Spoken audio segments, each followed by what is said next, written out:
नमामि धन्वन्तरिमादिदेवं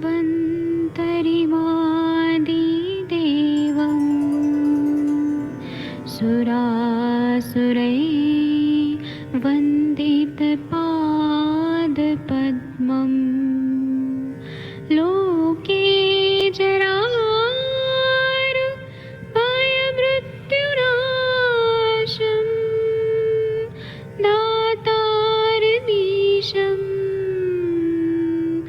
विविधौषधीनां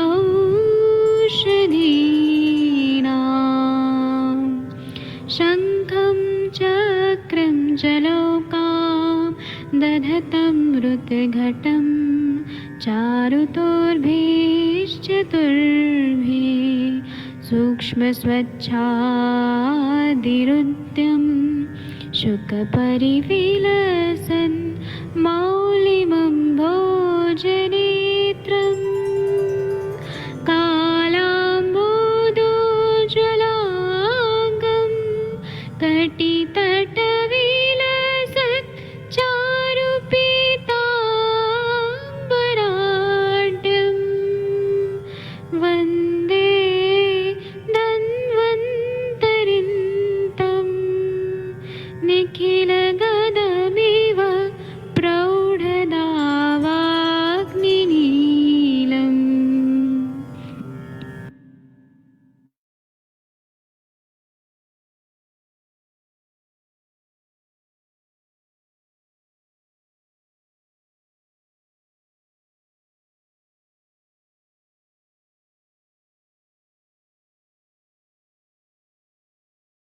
प्रणाम सभी लोगों को। मैं वैद्य अरविंद पाठक पुणे महाराष्ट्र से आप सभी लोगों का स्वागत करता हूं। सभी लोगों को कोटि कोटि प्रणाम करता हूं। आइए आज हम लोग स्मॉल पॉक्स, चिकन पॉक्स, जो बड़ी बड़ी, और मीजल्स, ये जो बीमारियां हैं, जो कम्युनिकेबल डिजीजेज हैं, उस पर हम लोग बात करेंगे। आप सबके सब भारत के सर्वश्रेष्ठ चिकित्सक हैं, और हम लोग जब ये बात करते हैं आयुर्वेद की चिकित्सा की, तो इनका जानना बहुत जरूरी है, और इसका डायग्नोसिस अच्छा होना जरूरी है। और हम आयुर्वेद से पहले, क्योंकि पहले तो आयुर्वेद ही था सब जगह, तो हम लोग small pox, chicken pox, measles, ये तीन बीमारियों को कॉमन रूप से पढ़ेंगे। और आप लोग का भी कोई अनुभव होगा तो जरूर बोलिएगा। आयुर्वेद में माधव निदानकार ने शीतला, मसूरी का, ऐसी बीमारियों के बारे में बताया है। तो अगर हम लोग ये देखते हैं, स्मॉल पॉक्स, चिकन पॉक्स और मीजल्स, तो ये क्षुद्र विकार है, छोटे छोटे बीमारियां हैं। दूसरा, यह कम्युनिकेबल डिजीजेज है और वायरल इन्फेक्शन से होने वाली बीमारियां हैं। और इसमें क्या होता है कि स्मॉल पॉक्स, चिकन पॉक्स में छोटे बच्चों को होता है, ये आप लोगों को मालूम है। तो जो माता पिता हैं वो बहुत ज्यादा घबरा जाते हैं। पहले इसको चेचक बोलते थे, और छोटी माता, बड़ी माता, ऐसे देवी का स्वरूप मान के, और मसूरी का, शीतला, ये जो देवी, ऐसे देवी स्वरूप में मान के उनकी दैव विपाश्य चिकित्सा भी किया जाता था। और उसके लिए कुछ नियम भी रहता था कि जिनको भी ये वायरल इन्फेक्शन हो गया है ना, तो उनको देवी माता आ गई है शरीर पे, इसीलिए क्या करना है कि अलग रखना है। फिर पूजा टाइप जैसे अलग सब करना है, आइसोलेट करना है पेशेंट को, क्योंकि ये वायरल इन्फेक्शन है। जैसे कि हम लोगों ने अभी कोरोना वायरस में देखा था कि पेशेंट को आइसोलेट करके रखा जाता था। तो इसीलिए महत्व रहे कोई भी पेशेंट को बचाने के लिए कि वायरल इन्फेक्शन ना बढ़े, इसलिए आइसोलेट करना बहुत जरूरी है। तो इसलिए देवी का स्वरूप करके वैद्य लोगों ने सब जगह फैला दिया। तो जैसे छोटी माता है, बड़ी माता, चेचक है, तो उसमें कुछ नियम पाला जाता था कि तेल, मिर्ची, मसाला नहीं देना है, सरसों के तेल का दिया जलाना है, नीम के पत्तियां रखनी है। सब वायरल इन्फेक्शन को ध्यान में रख के ये किया जाता था। तो ये जब पहले के जमाने में भारत में तो ये बहुत ज्यादा था, जब वैक्सीनेशन नहीं होता था ना, तब ये बहुत ज्यादा होता था। और एक बार में वो आया, जो मतलब इन्फेक्शन आया, इंक्यूबेशन पीरियड हुआ शरीर में, तो बहुत सारे लोग मर जाते थे। क्योंकि पहले वैक्सीन नहीं था, अभी वैक्सीन तो बन गया है। तो इसके कारण क्या हो सकते हैं, क्या हेतु हो सकता है कि measles, small pox, chicken pox हो सकता है? होता था, अभी भी होता है, ऐसा नहीं है कि नहीं होता है, अभी होता है, लेकिन बहुत कम प्रमाण में होता है। और हमारे पास जब भी पेशेंट आते हैं ना, तो बहुत सारे केसेस ऐसे रहते हैं कि पहले बचपन में उनको measles, small pox, chicken pox हो चुका होता है। तो वो हिस्ट्री हम जरूर लेते हैं, क्योंकि विषजन्य संप्राप्ति शरीर में रहती है, और ये पित्त के विकार होते हैं, शरीर में कहीं ना कहीं पित्त प्रकोपित हुआ रहता है। तो इसमें हो सकता है कि एक साथ ये एयरबॉर्न डिजीज के रूप में आ सकता है, कम्युनिकेबल डिजीज के रूप में हो सकता है। या छोटे बच्चे जो रहते हैं वो जब साथ में खेलते हैं, एक दूसरे का कपड़े यूज करते हैं, तो अभी जो रहता है ना, डे केयर के जो बच्चों को प्ले ग्रुप में डाल दिया जाता है, वहां से भी ये बहुत ज्यादा फैलता है। अगर एक को वायरल इन्फेक्शन हुआ तो दूसरे को जरूर होगा। और इसमें छोटा छोटा ऐसे दाने दाने आते हैं, आप लोग के स्क्रीन पे मैं दिखा रहा हूँ। इसमें देखिए ये स्मॉल पॉक्स, उसका कैसा इन्फेक्शन हो रहा है। तो इसमें बुखार आता है बहुत ज्यादा, आप लोग के स्क्रीन पे दिख रहे हैं। और इसमें छोटे छोटे जैसे पॉस्चर्स आ जाते हैं। और अगर ये बड़े बड़े रहे तो वो चिकन पॉक्स होगा, है ना। और इसमें बहुत ज्यादा हीट होता है, बर्निंग सेंसेशन होता है। कभी कभी इसमें कफ और पित्त बढ़ने के भी बहुत सारे सिम्टम्स दिखाई देने लगते हैं। लेकिन इंसान जो इसको भूख नहीं लगता है, ज्वर का सारा सिम्टम्स आने लगता है। अभी ये जो है चिकन पॉक्स और स्मॉल पॉक्स और ये सब पे हम बात करेंगे, तो यह एक्यूट फेज में अगर रहे तो हो सकता है कि ये बहुत ज्यादा एक्यूट में बहुत ज्यादा सीवियर रहे, या सौम्य प्रकार का रहे। इसमें बुखार आता है, और बालों का जो छिद्र होता है, रोमकूप का छिद्र होता है, इतना, वहां हर छिद्र के पास में छोटे छोटे से दाने दाने आ जाते हैं। आंखों में भी उठने लगते हैं। खांसी होता है, अरुचि होता है। और पूरा शरीर जो है वो म्लान दिखता है। चैन नहीं पड़ता, बेचैनी बहुत ज्यादा हो जाती है। और कभी कभी वो मसूरी का, जब हम मसूरी का बोलते हैं, मसूर के दाल इतना दाग जो रहता है वो उससे शुरू होती है, और होंठ के अंदर आती है, बाहर आती है। इस तरह से होता है। और अगर इसमें वैक्सीनेशन नहीं हुआ किसी का बचपन में या उस टाइम पे, तो इसके दाग रह जाते हैं। वैक्सीनेशन हो गया तो दाग नहीं रहेंगे, वहां पे स्कार नहीं रहेंगे। इसी तरह से हम लोग अगर मीजल्स पे देखेंगे, तो मीजल्स में भी बहुत छोटे छोटे दाने आने लगते हैं। बुखार से शुरुआत होती है, पूरे शरीर पे वो दाने दाने फैल जाते हैं। और बहुत ज्यादा कभी कभी दुखता है, कभी नहीं दुखता है। फोड़ होता है, फिर उसका अंदर का पस आता है। फोड़ा तो बहुत ज्यादा नुकसान करेगा। आप लोगों ने वो एक एक्टर देखा होगा, बॉलीवुड का एक्टर ओमपुरी। उनका चेचक था पूरा, तो खड्डे खड्डे पड़ गए थे, उन्होंने फोड़ा था वो इन्फेक्शन बढ़ने की वजह से। तो कभी कभी त्वचा से रक्तस्राव होता है। और एक तरह से वायरस होता है, वायरल इन्फेक्शन की वजह से होता है, जो स्किन पे पूरा फैल जाता है। तो इसमें खुजली भी बहुत ज्यादा आती है। और दुखता भी है, नहीं भी दुखता है, लेकिन खुजली आती है, बुखार होता है, और बहुत ज्यादा तकलीफ हो जाता है। तो इस पे आप लोग कुछ बोलेंगे? आप लोग का कोई अनुभव है? डॉक्टर अखिलेश तिवारी जी, मैं अनम्यूट करने का, हाँ आप अनम्यूट हो गए, आप बताइए। आपने पेशेंट जी देखे हैं जी अपने एरिया में? जी सर, प्रणाम सर, सभी को सादर प्रणाम। देखे हैं सर, बहुत पेशेंट देखे हैं। कैसे होते हैं, इसका जो थोड़ा क्लिनिकल पिक्चर बताइए ना सभी को। हाँ सर, ये पहले जैसे ये तो आपने पिक्चर डाला है सर, ये तो पिक्चर जब आ जाता है कंप्लीट तो दिखता है। इससे पहले लक्षण जो होता है, बुखार आना बहुत कॉमन होता है, और बॉडी पेन होता है, असहनीय बॉडी पेन जिसको अंगमर्द बोलते हैं। और इसके बाद ही आता है, और यूजली देखते हैं कि सबसे पहले इसका पीठ पे आता है, और पीठ के बाद फिर पूरे बॉडी में आ जाता है। इसमें जो चिकन पॉक्स होता है वो तो बहुत ही और कष्टदायक होता है। मीजल्स होता है उसमें दाह तो दोनों में ही होता है, लेकिन मीजल्स में खुजली थोड़ा सा ज्यादा होता है, इचिंग ज्यादा रहता है, और दाह कम रखता है। चिकन पॉक्स में दाह देखते हैं कि पेशेंट बहुत ज्यादा दाह का बोलता है, और बड़ी एक होता है। और आपने सर शुरू में ही बताया कि हमारे पूर्वज देखिए, उनको पता नहीं था कि ये वायरस है, बैक्टीरिया है, फंगस है, किस कारण से हुआ है। लेकिन वो जानते थे कि एक दूसरे से फैलता है, तो कैसे लोगों को सेपरेसी रखा जाए, एक दूसरे को अलग रखा जाए। तो इसको हम स्पिरिचुअल जोड़े हुए थे। और इतना मतलब स्पिरिचुअल था कि साफ सफाई भी, हाइजेनिक भी इतना अच्छा रखा जाता था। नीम के पत्ते से उसको मतलब जहां भी पेशेंट रहता था, नीम के पत्ता चारों तरफ रखना, नीम के पत्ता से ही उसको हाँका जाता था। मतलब अगर उसको खुजली हो रही है तो पूरे शरीर में उसी से सहलाया जाता था। तो इस तरह से देखिए कितना हमारे जो पूर्वज थे वो कंप्लीट साइंस पर ही काम करते थे, लेकिन उनका मतलब एक्सप्लेन करने का तरीका अलग था। जी सर। इस पे डॉक्टर मनीषा मैम, आपने पेशेंट देखे हैं क्या, small pox, chicken pox, measles के? डॉक्टर मनीषा मैम आप हैं? शायद मैम पेशेंट देखती हैं।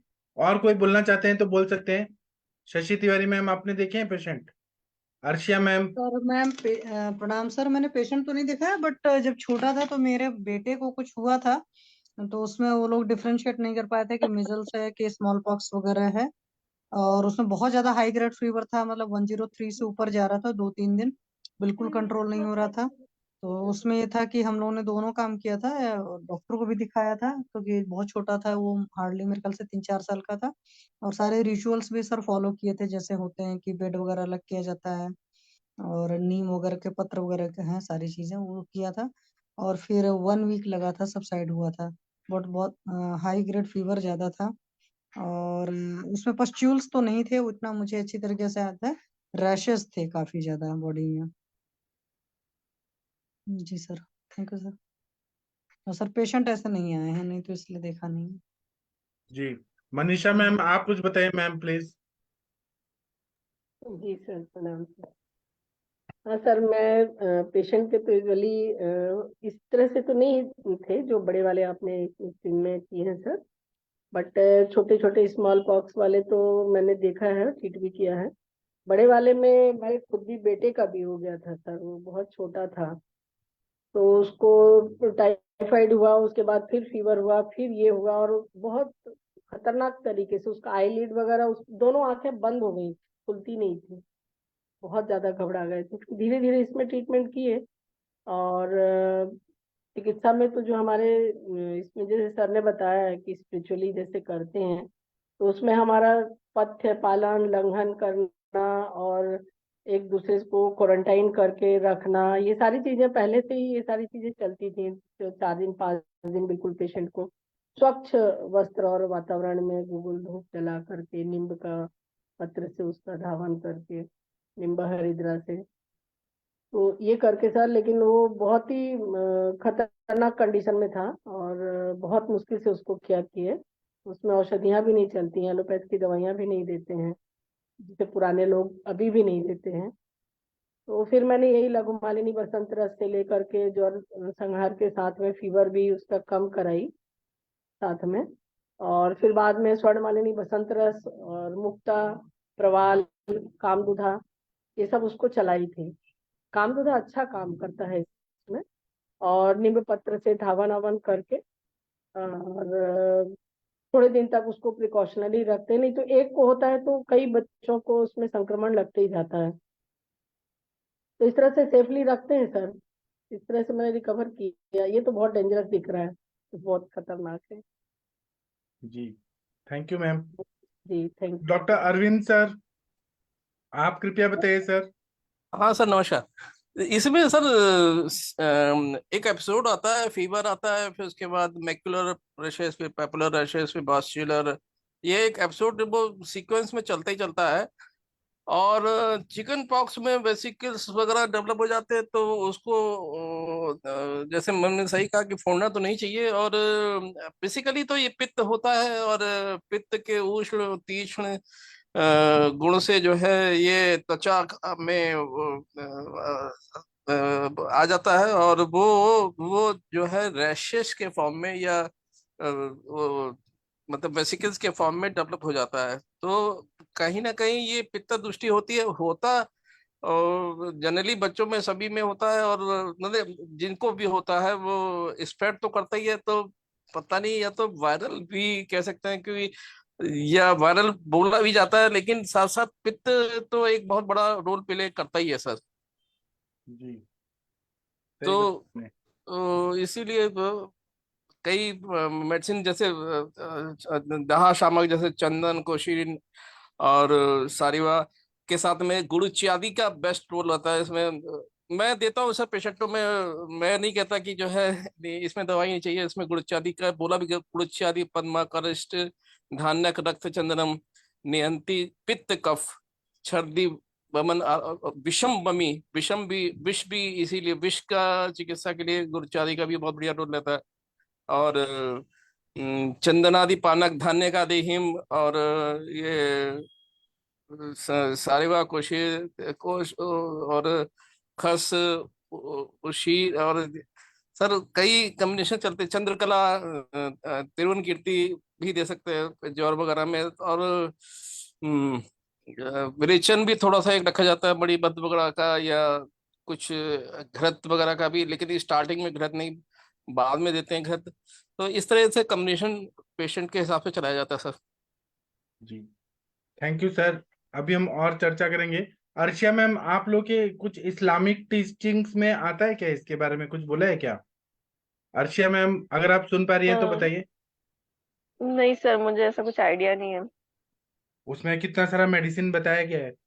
अगर आपको नहीं पता तो मैं एक बुक दूंगा जिसमें पूरा इस्लाम में मतलब बहुत सारी किताबें हैं। वो एक तारीखे इस्लाम करके एक बुक है, उसमें ये सब बीमारियों के बारे में सब लिखा हुआ है। ओके। हाँ, और उसी से यूनानी मेडिसिन भी बना है। आपको नहीं मालूम, मुझे मालूम है, क्योंकि मुझे लोगों ने दिया है किताबें। हाँ, मैं आपको बताऊंगा। अच्छा। हाँ, जी तो ना जी। इसमें और किसी को कुछ बोलना है क्या इस टॉपिक पे? किसी को बोलना है तो बोलिए प्लीज।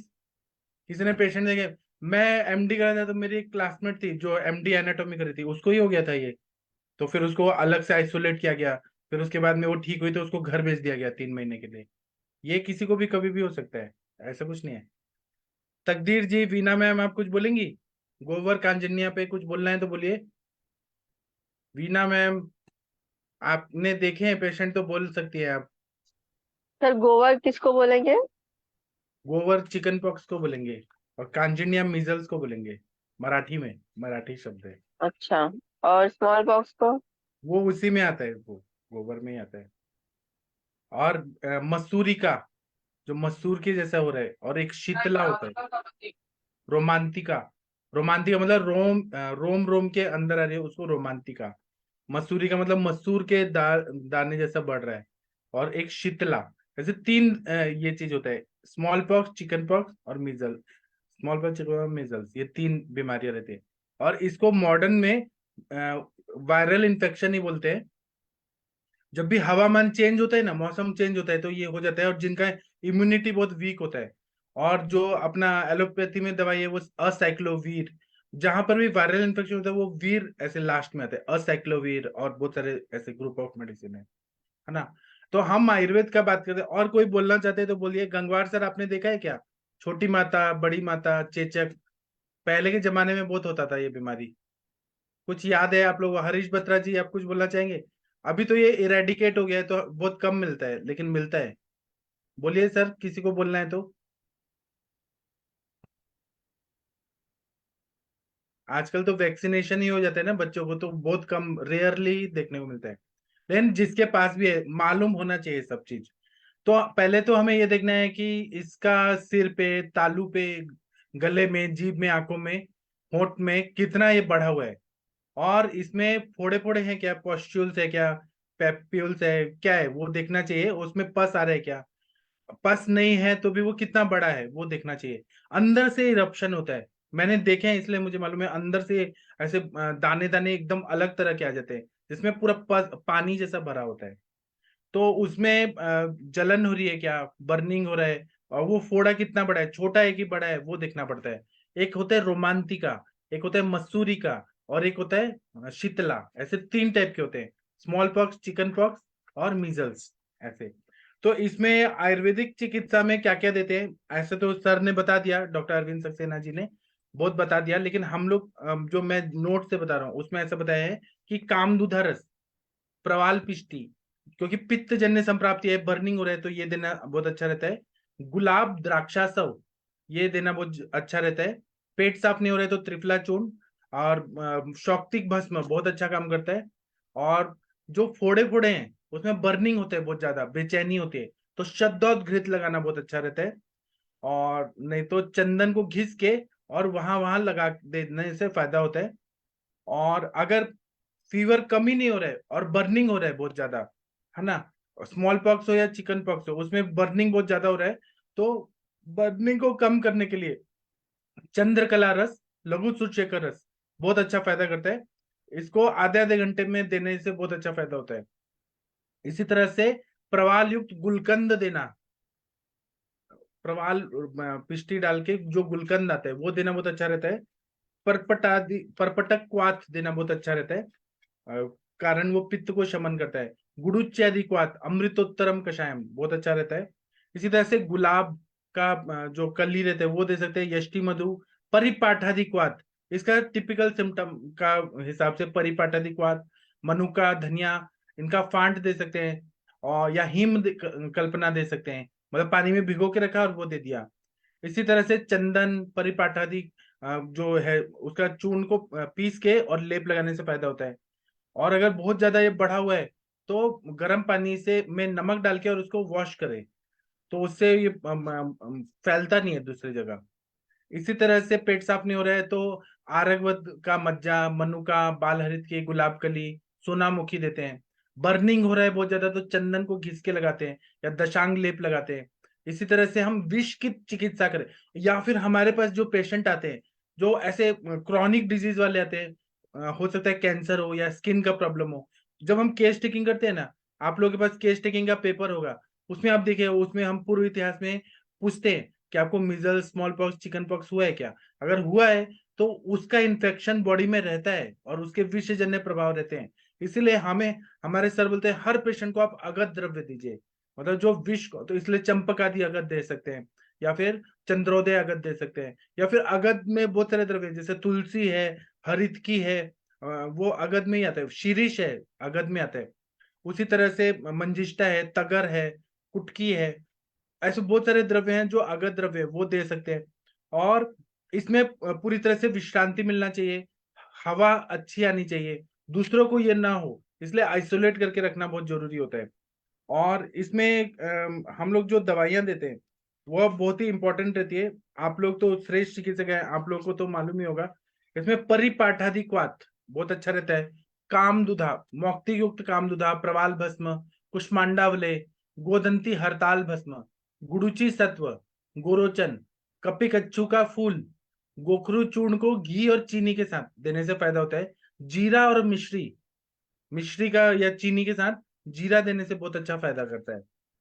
और इसमें पेशेंट को दूध पिला के ही रहना चाहिए, और कुछ नहीं दे, दूध पी के जितना मैक्सिमम रहे वो ज्यादा अच्छा रहता है।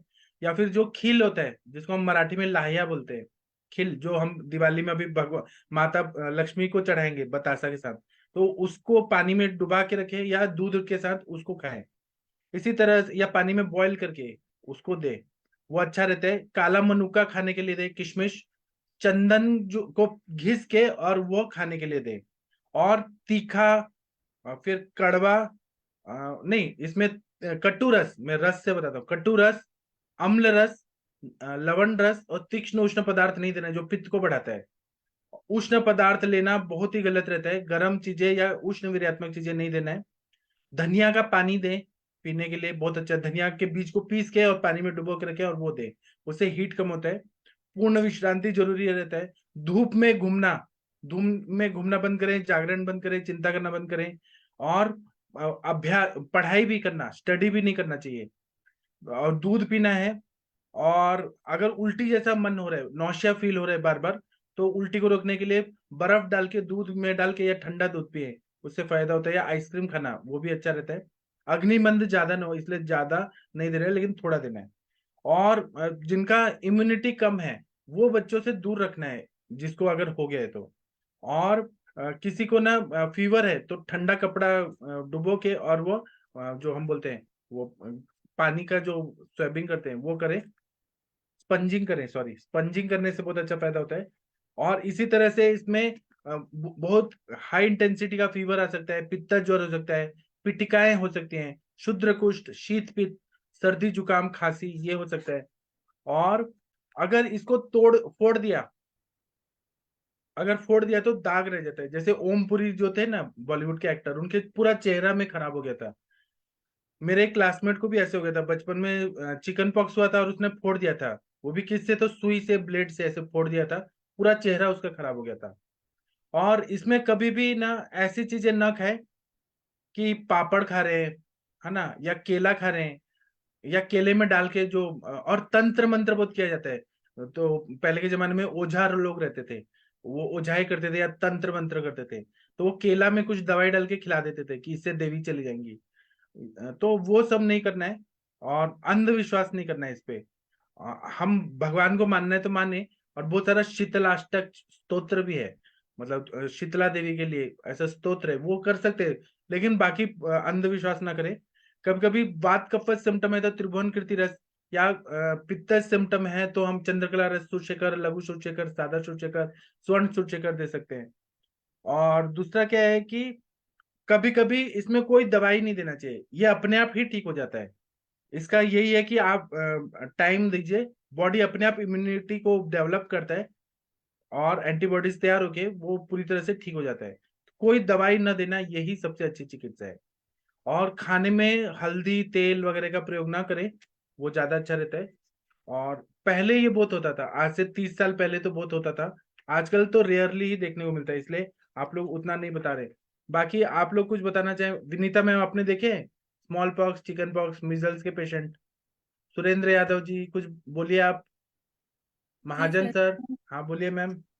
सर मेरे बेटे को और मेरे घर के बच्चों को हुआ था चिकन पॉक्स, तो उनके मतलब पूरे हाथ हाई ग्रेड फीवर आया था, गले तक में उनके दाने हो गए थे, कुछ खा नहीं पा रहे थे, थोड़ा कोल्ड वाले सिम्टम थे, और पूरे जो हाथ की जो हथेली होती है ना उस पे भी छाले टाइप में हो गए थे, पूरे शरीर में इतने ज्यादा हुए थे। तो मैंने देखा एकदम क्यों हुए क्लासिक। थे? चिकन ज्यादा खिलाया था क्या आपने? नहीं सर, वो उनका कजिन आया था हॉस्टल से, तो हाँ उससे उनको हो गया था।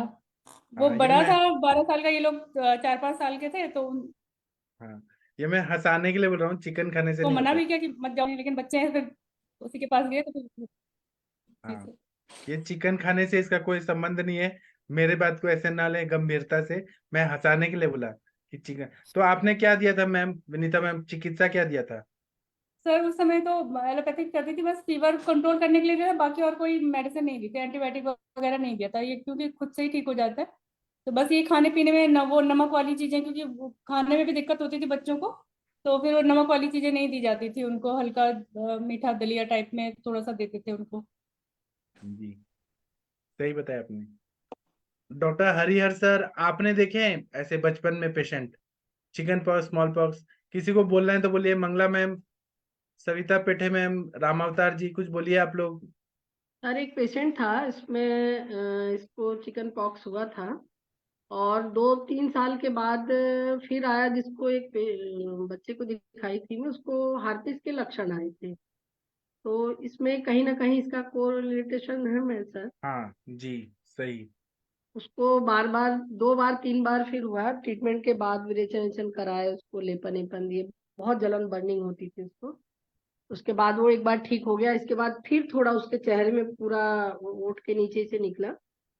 तो यानी उसका बहुत अच्छे से इम्यूनिटी भी नहीं हुआ, या फिर कहाँ कहाँ था यार सर इसमें, दोष कहाँ रह गया? दोष तो त्वचा में रहेंगे। पूरा पूरा ये वायरल इन्फेक्शन होता है ना, सारे स्त्रोतस इसमें इन्वॉल्व रहते हैं।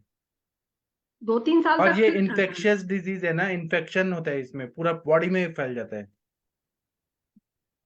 फिर अभी ठीक है वो, करीबन 1.5-2 साल हो गया, हाँ, ट्रीटमेंट के बाद ठीक है वो। आपने क्या क्या दिया था दवाई? सर वो मैं ग्रुप में भी डाली थी अभी लास्ट ईयर, उसके लिए बच्चे के लिए मुंह में पूरे हुआ था, तो हार्पिस सिम्प्लेक्स करके ऐसे डायग्नोस किए थे अपन। तो उसमें सर इसको पहले उसको मैं दीपन पाचन कराई खूब अच्छे से, और जी लंघन कराई। जी इसमें लंघन बहुत अच्छा कार्य करता है। जी लंघन कराने के बाद फिर उसको स्नेहपान कराई पंचतिक्त से, और फिर विरेचन कराई मैं, मृदु विरेचन दे करके। जी विरेचन के बाद वो लेपन भी करती थी चेहरे में, उसको शद्दौत और घृत लगा करके, जी ये और दशांग लेप, और उसमें घृत मिला करके उसको लेपन करती थी। जी मंजिष्ठा चंदनादि और सारिवा मिला करके इसका भी लेप करती थी। जी तो बर्निंग अर्निंग कम हो गया उसका। फिर बाद में मैंने ये निम्बादी और नालपामरादी ये दिया उसको लगाने के लिए, धावन करने के लिए, और सोप बिल्कुल मना कर दी थी। और खाने में ये इम्यूनिटी बढ़ाने के लिए दी थी। और सर इसमें रसमाणिक्य, गंधक और सारिवा, मंजिष्ठार, गिलोय, मुक्ता मिला करके उसको चलाई। और रक्त शोधक इसमें मैंने तिक्तकम कषायम भी चलाया उसको। उसके बाद से वो ठीक हो गया सर। 2-3 महीने दवाइयाँ उसकी माँ ने कराया। स्किन में जो white white white white patches जैसे छूट गए थे दाग, फिर वो भी सही हो गए। मानव जीवन और सद्भावत घृत लगाने को दिया, वो क्लियर हो गए। तो कहीं ना कहीं सर इसका बॉडी में बहुत अच्छे से हम अच्छे से ट्रीट नहीं कर पाते हैं, या इम्यूनिटी कम होने से फिर ये रिकरेंट होता है क्या हर्पीस में? हाँ, होता है। हर्पिस भी होता है, चिकन पॉक्स, स्मॉल पॉक्स भी होता है, रिकरेंस होता है इसका। जी। लेकिन तो हमें और ज्यादातर अच्छी। ऐसा माना जाता है कि एक बार हो गया बचपन में तो बाद में नहीं होगा। ऐसा भी माना जाता है कि अंदर एंटीबॉडीज तैयार हो जाती है इतना स्ट्रांग जी। कि फिर से नहीं नहीं, होने कई देता। बच्चों में 2-2 3-3 बार रिपीट मैंने देखा है हाँ इसको। जी। और सर, यदि इसको हमें बहुत और कितने अच्छे से इसको लेना चाहिए ट्रीटमेंट के लिए, जैसे हर्पीस हुआ बच्चे में हो गया, तो और क्या करना चाहिए था? हर्पिस अगर है तो वो तो ज्यादातर विसर्प जैसे संप्राप्ति रहती है ना। जी। हाँ, वो विसर्प की फैलते जा रहा था, चीज। पानी लग रहा, फैलते जा रहा, पूरे में इचिंग हो रही, बर्निंग हो रही, वो तो दांत था, विसर्प ज्वर का है, भी। आप देखिए कि उसमें वातज वाला है, पित्तज, आग्नेय विसर्प है, कर्दम विसर्प है। वो हम विसर्प हर्पिस वाले वैसे मैच करते हैं। और ये जी। चिकन पॉक्स, स्मॉल पॉक्स अलग है, ये इसके दाने अलग रहते हैं, उसके अलग रहते जी। हैं।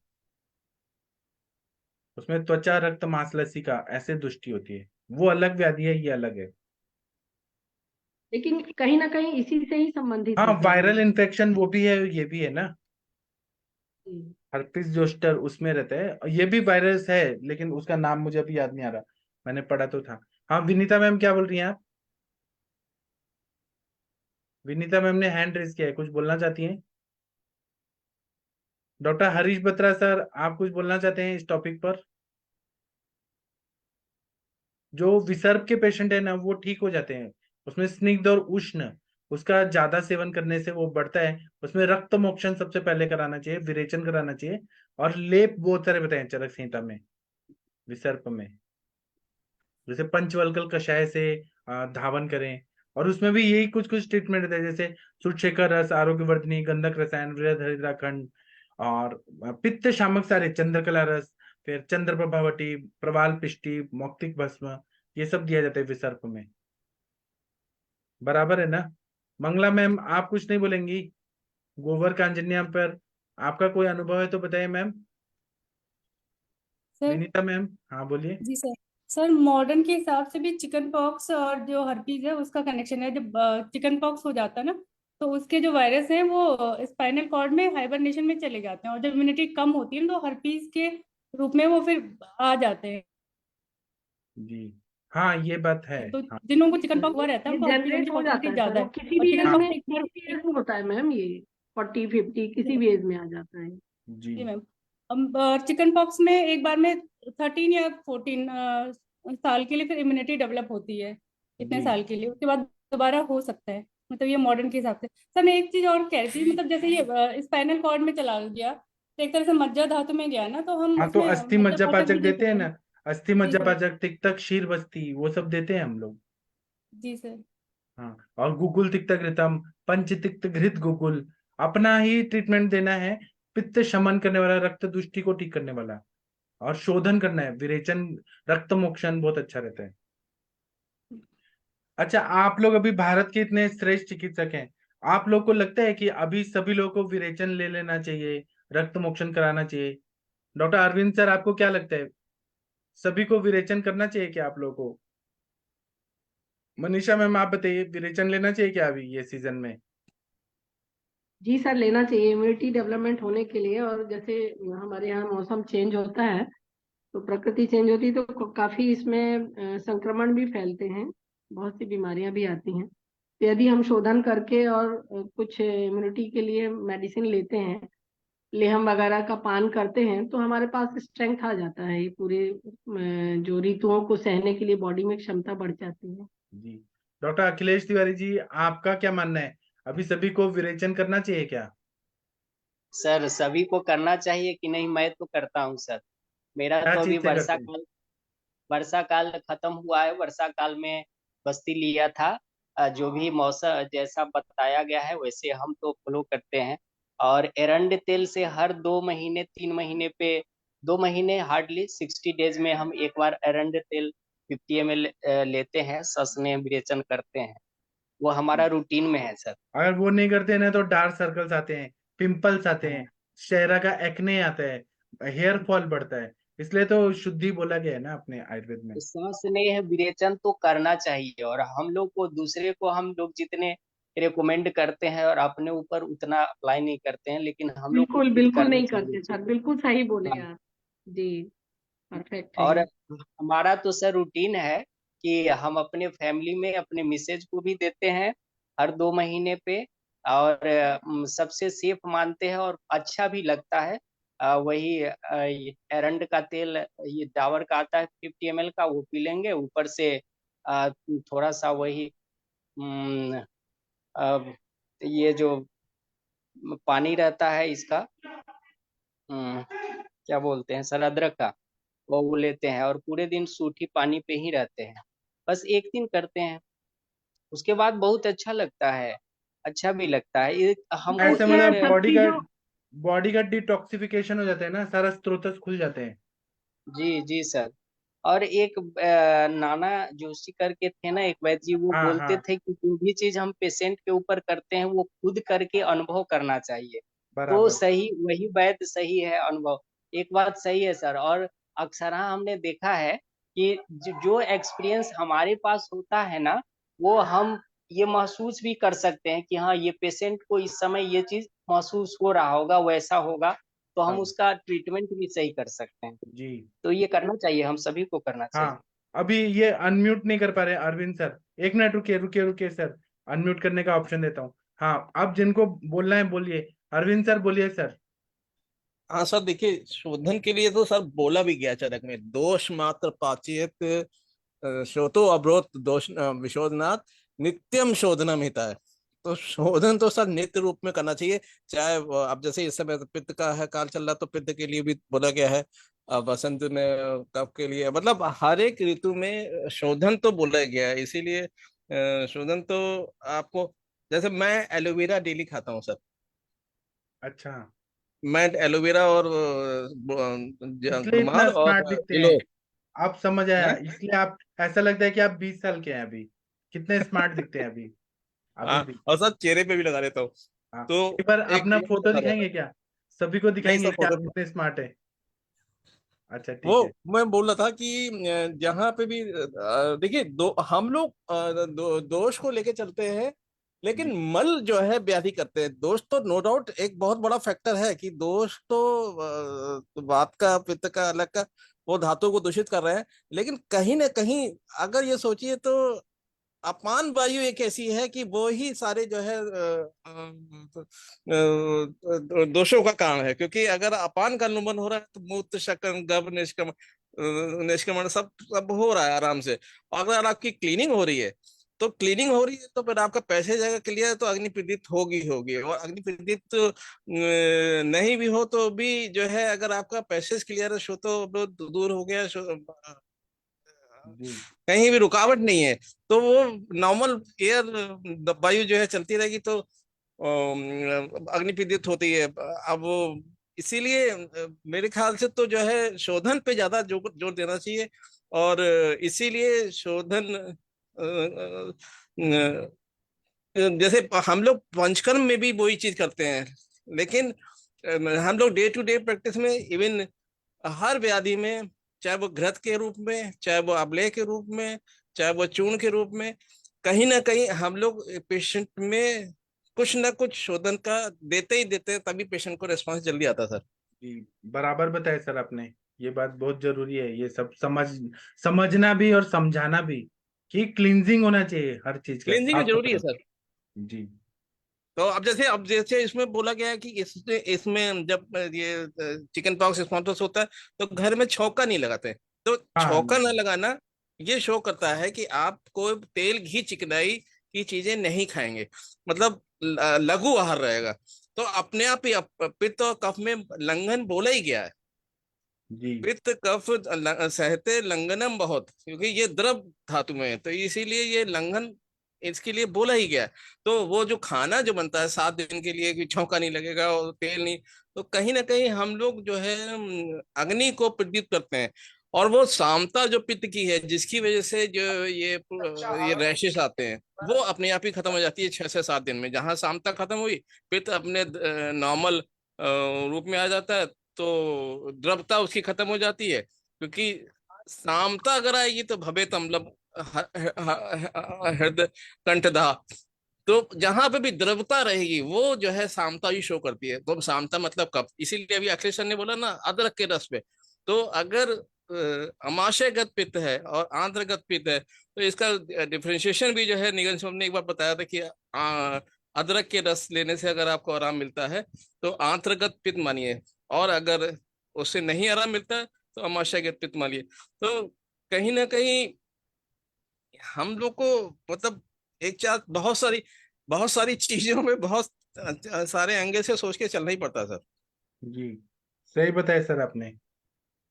और डॉक्टर मनीषा मैम आप कुछ बोल रही थी। Doctor Manisha ma'am. जी सर, ये जैसे अभी ये विरेचन के लिए है, ये हम वैद्यों के लिए, तो हमें भी ये डिफाइन करना पड़ेगा सर कि वातज, पित्तज और कफज के लिए हमें अलग अलग औषधियों से अपना विरेचन करें तो वो ज्यादा सार्थक होगा। जी। प्रकृति के अ, अनुकूल यदि विरेचन करते हैं, वातज है तो अरंडादी से जैसे कर लिए वातज है, हमको अपने को भी अच्छे से एनालाइज करके ही विरेचन की औषधि डिसाइड करके लेनी होगी, और फिर उसके बाद उसको उतने दिन तक संसर्जन करना, और फिर उसके अनुकूल हमको औषधि प्राशन करना इस ऋतु के अनुसार। तब वैद्य के ऊपर चमक, ओज और ये सारी चीजें, सप्त धातु, सब कुछ वर्धन मिलेगा। यही बताना था। जी। जैसे और कफ के लिए बोला गया है कि कफ के लिए बोला तीक्ष्ण विरेचन करना, तीक्ष्ण आरगोदादि, जी। जी आरगोदादि पे रखा गया है। और जी। पित्त के लिए जैसे वासा गुड़च आदि, पटोल आदि, पटोल मूल आदि इसके लिए रखा गया है। और वात के लिए तो अरेंड पित्त पे भी करेगा, कफ पे भी करता है, शुंठी डाल के या डिफरेंट डिफरेंट, इवन गौमूत्र के साथ में ही बोला गया है, दशमूल के साथ में बोला गया है। तो वो तो जैसे भी दोष है, दीन अवस्था में है, विलीन अवस्था में है, और व्याधि अपने आशय में है या दूसरे के आशय में है, या कुपित संचय या प्रसर जो बोला गया इस व्यक्ति विभेद अवस्था में, तो वो इस हिसाब से कोष्ठगत लाना है, उनको शाखा से कोष्ठ में लाना है, कोष्ठ से फिर निकालना है। तो ये सोच के चलना ही पड़ता है और करना ही पड़ता है। वो बहुत सारी चीजें रहती है, इसीलिए हम लोग मेडिसिन में एक कल्पना लेके चलते हैं, एक रस, एक बटी, एक चूर्ण, एक घृत। तो वो कॉम्बिनेशन हम लोग दोष को लेते हुए चलते हैं, जी तो वो अच्छा इफेक्ट आता है। Right sir. जी sir, thank you. Manisha ma'am, आप पित्तज और कफज में किससे करवाते हो विरेचन? मैम, विरेचन के लिए मेरे को नाड़ी देख करके ही करती हूँ। वातज, पित्त है, कभी अनुबंधित भी होता है, तो जैसे सर ने बताया कि एरंड के साथ है दशमूल, त्रिकटुअरी, इसको शुंठी को लेकर के करते हैं। और जैसे पित्तज है तो उसमें एरंड वाले में दिक्कत जाती है, तो उसका मनुका के साथ में, और जैसे अभी सर बताया उसके अकॉर्डिंग में मनुका का अच्छा से विरेचन कराते हैं। अभी उसके हम, प्रतिकर भी बढ़िया काम करता है, 20 से 40 ग्राम। हाँ जी सर, हाँ जी हाँ जी हम्म। सर, अभी प्रतिकर। और इसमें कफज में जैसे त्रिफला, इष्टि मधु, इसके साथ में यदि कराते हैं, या लघु हरितकी है, लघु हरित के साथ इसबगोल और दुग्ध से इसको करा देते हैं। तो तो ये फिर इन सब, कफज में अरिष्ट का वैसे ही रहता है। वैसे हम लोग कफज में विरेचन नहीं करना चाहिए, कफज में तो वमन या लंघन या वमन आम पचन करना। जी जी जी, वमन होता है, लेकिन लेकिन जैसे अभी इष्टि मधु, त्रिफला, ये सब चीजों का जैसे पान हाँ, कराते हैं, हाँ, ये अभयरिष्ट है, अभयरिष्ट है। और वमन के लिए सभी एग्री नहीं होते हैं, और हमको बहुत हाँ, मुश्किल होता है एग्जैक्टली। वमन पेशेंट को संभालना। तो हमें हम्म। कैसे भी उसका आम का पचन करके और धीरे धीरे धीरे धीरे उसको स्रोतों को धीरे धीरे क्लियर कर लेते हैं। कुछ ऐसा होता है कि कभी कभी साइनस के भी पेशेंट आते हैं, कफ प्रकोपित होते हैं, नहीं करा पाते हैं उसको, तो हमें फिर उस तरह से नस्य दे करके, नस्य के माध्यम से और औषधियों के हाँ, माध्यम उसमें से, और इन सब। विरेचन नस और जी ये जी पीटक सर। नस। सर आपने सक्सेना सर, आपने वो आरगवत कफज में बोला, बट आरगवत तो जनरली पित्तज और रक्तज विकार नहीं, में यूज करते हैं ना शायद? आरगबत जनरली नहीं, आरगबत शोधन करता है। अच्छा। आरगबत तो शोधन तो शोधन करता है, आरगबत आदि कथाएं जो है शोधन करता कोष्ठ है। शोधन के लिए है, कोष्ठ शोधन शोधन के के लिए, लिए तो शोधन और आपका पित्त और सौम्य कफ दोनों में काम विरेचन है। करता हाँ, सौम्य विरेचन है मैम, उनको है। सौ में आरगवत, सौ में करता हाँ। आरगवत स्त्रंसन करेगा, स्त्रंसन कार्य करेगा आरगवत। हाँ सौम्य विरेचन ही होगा वो सौम्य होगा, एकदम सौम्य होगा। जैसे पाइल्स वाले हैं, ये हैं, तो उनको दिया जा सकता है उसको साथ। और बाकी विरेचन के लिए तो हमारा एरेंडाडी और इसके साथ ज्यादा अच्छा है। तिरुवत हम बिथलेहम और लघु हरितकी इसके साथ में ज्यादा कारगर सिद्ध हुआ है, अभी मैं देख रही हूँ। मणिभद्र गुणम है, मणिगुणम गुणम अच्छा होता है। दशमूल हरित की ले, मिश्रा की स्नेह है जो मिश्रा इजीली किसने, दे सकते हैं इसको। मिश्रा की स्नेह बेस्ट है, एक कैप्सूल खा लो रात में, और खिचड़ी और घी खा करके लघु आहार पे रहो, और इसको ले लो। सप्ताह में भी दे देते हैं पेशेंटों को, क्योंकि पेशेंट हमारे पास इतने रेगुलरली उस हिसाब से नहीं आते हैं कि हमको वैदिक तरीके से आयुर्वेद के सिद्धांत को पूरा पालन करके और वो करें। एक बार जब असाध्य रोग से पीड़ित होते हैं तभी थोड़े दिन तक टिके रहते हैं, हमारे आश्रम में रहते हैं, फिर वो मनमानी ही करते हैं। तो हमको ये लघु विरेचन, त्रिवृत लेहम और मिश्रा के यहाँ सर की भी विरेचन बटी बहुत अच्छी है, इससे बहुत अच्छा विरेचन हो जाता है। तो उसको भी अभिपत्तिकर के साथ या खिचड़ी और घी का अच्छा सेवन करा के वो फिर विरेचन बटी देते हैं, तो रिजल्ट आरोग्यवत अच्छा। जैसे, आरोग्यवत जैसे संशन करेगा, कुटकी भेदन करेगा, और वातानुमन के लिए लहसुन वगैरह का हो गया। इस तरीके से चारों का कॉम्बिनेशन रखा जाता है। हाँ, भेदन छेदन करके फिर अनुलोमन करे, कर्षण करे, वो सारी व्यवस्था हमें बनानी पड़ती है पेशेंट के अनुसार। हम्म। और ये बहुत। मनीषा मैम, आप सद्य वमन करवाते हो? हाँ जी, सद्य वमन करवाते हो आप? लघु वमन, सद्य वमन जो कहते हैं हाँ जिसको। मैम कराते हैं, बहुत कम लेते हैं पेशेंट, बहुत कम वमन के लिए एग्री नहीं होते हैं। कई हाँ महीने तक उनको प्रिपेयर करते करते तब वो फिर आश्वस्त होते हैं, फिर कराते हैं। तो तो मदन आप फल से। जनरली सद्य, हाँ सद्य वमन के लिए क्या यूज करते हैं? मदन फल? हाँ मैम, नहीं, मैं तो मदन फल को ही देती हूँ, इजीली हो जाता है। बचा मदन फल, एसटी मधु, पांड, द्राक्षा का क्या? स्वाद। जी, अच्छा, वो कितना डोज रखते हैं? पेशेंट के वेट एज के अनुसार रखते हैं, अपनी मात्रा है उसकी। जैसे पाव चम्मच दिए उनको, पेशेंट का कितना है, कफ की प्रकृति कितनी है, कितना मंदाग्नि है, और कितना पेशेंट ले सकता है, ये भी देखना पड़ता है। हम यदि सिद्धांत के तौर पे जाएं तो हमको खुद परेशानी आने लगती है। तो उसका पित्तांत ये हो जाए, वमन हो जाए, वहां तक हम उसको लेते हैं। फिर बीच में ऐसे लग रहा है कि यदि रुक गया है, नहीं हो रहा है, तो फिर एक बार रिपीट कर देते हैं, स्वाद खिलाकर तो निकाल देते हैं। लेकिन उसके बाद भी फिर मैं निरोबस्ती वगैरह का प्लान करके उसको फिर अच्छे से दे देती हूँ, 2-3 बस्तियां दे देती हूँ। अच्छा। त्रिफला और एसटी मधु और इसके साथ में थोड़ा सा मिला करके 10 मूल गौमय और ये पंचतिक्त घृत लेकर के उसको बस्ती भी देती हूँ। मैं देती ही हूँ, वमन करके नहीं छोड़ती। जो भी तो बचे हैं उसी उसके डे, बाद। जी नहीं उसी दिन दे देते, नेक्स्ट डे? नहीं, उस दिन नहीं मैम, रेस्ट करके, हाँ रेस्ट करके हाँ उसको। ओके। जैसे 5-7 दिन उसने अच्छा संसर्जन कर लिया, फिर उसको कंटिन्यूटी में बुला देते हैं। जी, पेशेंट को अच्छा। देख करके ही ट्रीटमेंट किया जा सकता है सर, बट ऐसे कहे कि हम ये इसको दे दो, वो उसको दे दो, तो यदि हम दे ऐसे सुन के पढ़ के यदि फॉलो करें तो हम सक्सेस कभी नहीं हो सकते। बोला भी गया है कि कफ व्याधियों में वमन के बाद निरोबस्ती ही देनी चाहिए, विरेचन नहीं देना चाहिए। जी, दे ही देती हूँ मैं, क्योंकि फिर हाँ, रिजल्ट लंबे समय तक निरोबस्ती बेस्ट पेशेंट को। रहती है। जी, हाँ, और बाद में वो थोड़ा ये भी हो जाता है ना, कॉन्स्टिपेशन वगैरह भी हो जाता है हाँ जनरली। और क्या ना, तो वायु फिर भी वो उसको बस्ती दे विघ्वत आ दो तो फिर जाती है। हो जाता है। और मेरा अगर मेरा रेगुलर न ये है। तैयार हो तो बैतरण बस्ती भी बढ़िया काम करती है, बैतरण बस्ती भी देने में अच्छा रहता जी, कोई भी वो बस्ती हाँ ऐसे अनुलोमन हो जाए, क्योंकि वायु है। हाँ, ऊर्ध्वगत जाती है उसकी, तो हमें फिर एग्जैक्टली। वायु को भी अपने स्थान पे लाना, अनुलोमित करके, ये भी एक प्रोसेस बहुत अच्छा होता है इसमें। कोई भी बस्ती एरेंड का ही आप त्रिफला के साथ एरेंडी मिला करके दे दो, एरेंड मूल का ही दे दो, हाँ, 10 दशमूल अरेंड भी है, त्रिफला अरेंड है। ये अच्छा काम करता है और बहुत अच्छा रिजल्ट आता है लंबे समय तक। इसका वमन का रिजल्ट यदि चाहिए तो इसको साथ में यदि हम लेते हैं तो बेटर रहता है। जी sir, thank you, thank you ma'am. Manisha ma'am, एक वो आपने बताया था व्हाइट पैचेस रह गए थे उसको, तो उसमें आपने शतदोष के साथ क्या बताया था, क्या दिया था? नीम का कुछ दिया था ना, नीम और ऐसा कुछ दिया था। हाँ वो मनीषा, हाँ मनीषा मैम बोले थे। पेशेंट देख रही हैं।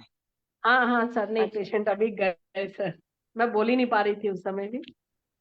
तो पेशेंट ट्रीटमेंट कम टेंशन ज्यादा देते हैं, तो हम लोग को बहुत संभालना पड़ता है सर। मैम ये नींब अमृता अरंडारी एक तेल आता है, उसको लगाते हैं, और शतवत के साथ में ये मानस जीवन कैलाश जीवन की तरह ही आता है, वो कैलाश जीवन भी आप यूज कर सकते हैं, इसका अच्छा काम है। और सोप बंद ओके। करा दी थी, धोने के लिए मैंने अपना ही एक पेस्ट बना करके पाउडर बना के दी थी। उसमें अच्छा। इष्टि मधु था, लोद्र था, और सारीवा, इसका पाउडर बना करके मैं उसको दी थी, तो उसी से वो धावन करते थे, त्रिफला मिला करके, नींब भी उसमें, तो उससे वो क्लियर करके अच्छा। और फिर ये लेपन कर देते थे। स्किन अच्छी आ गई उसकी, बहुत अच्छी। मैं पिक डालूंगी ओके। कभी। जी ma'am. Okay. Pathak sir, thank you इसमें सर। आपने जो है दशांग लेप भी बोला और शब्दोत्ग्रत भी बोला, तो सर ये हाँ, अगर शब्दोत विषजन्य संप्राप्ति भंग करना है तो दशांग लेप सबसे अच्छा है, और जहां बर्निंग बहुत ज्यादा हो रहा है वहां पे शब्दोद्गृत। और ना अच्छा विष कुछ कुछ लोगों ने फेसबुक पे भी लिखा है, शैलेंद्र जेटली सर बोल रहे हैं कि चिकन पॉक्स में नीम का बहुत अच्छा उपयोग है। एक डॉक्टर राम्या साई, इन्होंने लिखा है कि in herpes post herpetic neuralgia is common, so while treating patient initially should use बल्ले medicine also. Post herpetic neuralgia, सारे नर्व्स में पेन हो रहा है ऐसे बोल रहे हैं वो डॉक्टर राम्या, ऐसा भी होता है। और वो जो हमारा चार बताए ना, अनुलोमन करने में हरितकी होता है, स्त्रंसन करने में आरगवद होता है, और विरेचन करने में त्रिवित होता है, भेदन करने में कुटकी होता है। चार प्रकार के विरेचन हम लोग देखते हैं। स्त्रंसन में मल को पचाए बिना पचाए निकाल देता है। अनुलोमन में मल को पचा के वायु का भी अनुलोमन करता है, हरितकी पूरा अच्छे से साफ करता है। कुटकी जहां कॉन्स्टिपेशन होता है वहां पे मल का भेदन करके अच्छे से साफ करता है, स्ट्रांग होता है कुटकी। और विरेचन तो हमको मालूम ही है कि मल को पचा के पूरा अच्छे से फिर निकालते हैं। फिर चार तरह के विरेचन बताएं जी। ये शशि मैम आज कुछ बोल नहीं रही हैं, हरीश बत्रा सर कुछ बोल नहीं रहे हैं, क्या हो गया? ये लोग पता नहीं गुस्सा हो हाँ गए आज। हाँ, मनीषा मैम आप कुछ और बोलना चाहती हैं? नहीं नहीं। सर। जी तो आपने बहुत अच्छा मैम बताया, आप इतना विद्वान विदुषी हैं कि हम क्या बताएं। आपका नहीं सर, एक्सपीरियंस भी अच्छा है, और आप इतना डाउन टू अर्थ हैं, इतना पोलाइट हैं मैम। और कंसेप्ट ये बहुत क्लियर अब है मैम के, आपसे मैम बहुत अच्छे से बताती हैं। हाँ, नहीं सर, आप लोग क्या, हम तो एक धूल भी नहीं है, कण भी नहीं है। आप आपका लोगों का एक्सपीरियंस अच्छा है आशीर्वाद मैम, है, एक्सपीरियंस और बोलता आप है। लोगों मेन का क्या है कि आशीर्वाद है सर कि आप लोगों का सानिध्य है, ये है हमारे पुण्य फल है। एक अच्छी काय चिकित्सिका है मैम। मतलब आप लोग देखिए, बहुत सारे कम लोग काय चिकित्सिका लोग आके प्लेटफॉर्म पे कुछ अपना नॉलेज शेयर करती हैं, तो मनीषा मैम काय चिकित्सिका में इतना बेस्ट है कि क्या बताएं, सबसे अच्छी मैम है। वो आपका महानता है सर, कुछ भी नहीं है आपके आप लोगों कंसेप्ट से। से अच्छा मिलता है, सीखने को मिलता है मैम। जी, thank you sir, thank you ठीक सर। है, तो अभी हम सेशन बंद कर देते हैं। अब हम 8:15 पे मिलेंगे, और हम जिंजेवाइटिस, मतलब मसूड़ों का जो इन्फेक्शन होता है, जिसको हम शीतात व्याधि बोलते हैं, उस पे हम लोग चर्चा करेंगे 8:15 पे। सेम आईडी और पासवर्ड रहेगा, जिसको इंटरेस्ट है वो ज्वाइन करिएगा। थैंक यू, प्रणाम सभी लोगों को।